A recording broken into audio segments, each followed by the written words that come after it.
shepherding is facilitated by my life, by my life of simplicity, life of listening, of good relationship among us. But I will always cherish the charism of the Rogationist. That is for the universal church.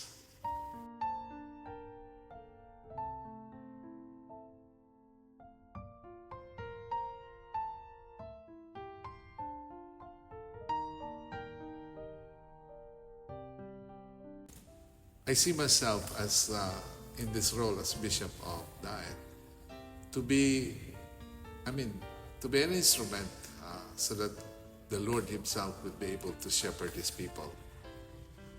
How can I do it?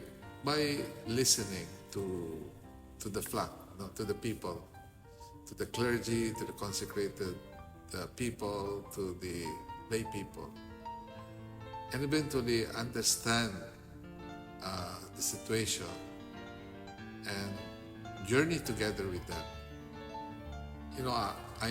I'm happy to be a simple priest. Hopefully, simplicity of life can be a good instrument for all of us, especially for priests like me. I try to be more simple even in my dealing with them, in the relationship, and even in living and journeying with the people, even with the clergy, with the religious, and with the lay people. So, in that way,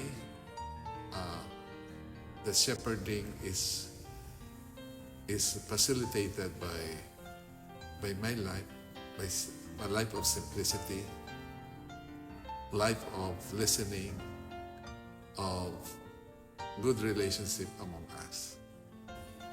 And I think that's the thing that I can, because eventually, as I go on with my journeys in the diocese, I'll be learning a lot of things that can help me guide the people. Always with God's grace.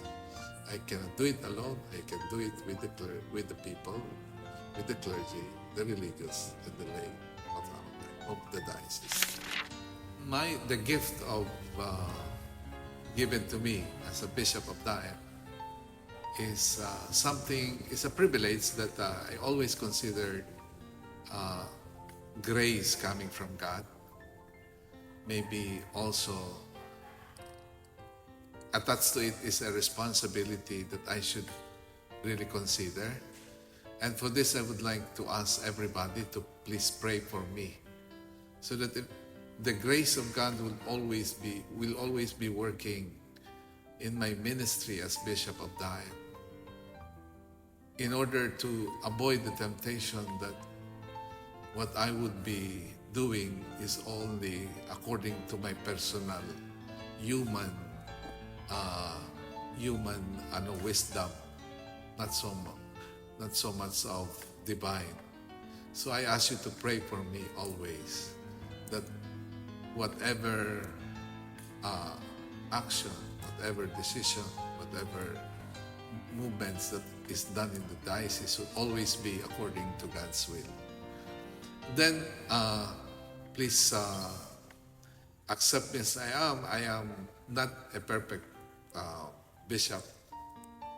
I know that you are not also a perfect sheep or flock or people. So, but we can journey together, imperfect people, imperfect bishop, imperfect faithful, journeying together, always with God journeying with us. And I think that would give us a lot of hope, especially in this time na we are called to be pilgrims of hope. That as we journey together, we accompany one another, and we will be bringing hope to each other, to everyone. And therefore, it's true, we will be pilgrims of hope in the Diocese of Daet. Then eventually we can share that hope to others if we are persons of hope also. Sabi nga ni Pope, spes non confunding. Espestos, non confunded. It does not disappoint. Hope does not disappoint. Because God is journeying with us, and all of us are journeying together with hope. And I would like to say thank you to the Rogationists. Thank you not because I am not living, I will be out from the community, but I will always cherish the charism of the Rogationists. That is for the universal church. It is, the Lord has commanded His disciples to pray to the Lord of the harvest that He may send workers into His harvest, because there are very few harvesters, laborers. And the command to pray is imperative for all of us to obey. And I think the diocese that is entrusted to me can benefit from this great gift for the building up of the church. That's why I chose the motto of ang motto ko sa is Rogate Ergo Dominum Messis. Pray to the Lord of the harvest, eventually to send more laborers into His harvest. If we realize that when you pray, you will be the first one to be challenged to be good workers in the vineyard of the Lord. Kita nyo, iba ang epekto nito sa ating bilang mga pari, bilang mga laiko, bilang mga religious, na tayo mismo who are praying for good laborers in the vineyard of the Lord will be the first one to be challenged to be good laborers in that vineyard. And so, Rogate Ergo Dominum Messis, pray to the Lord of the harvest.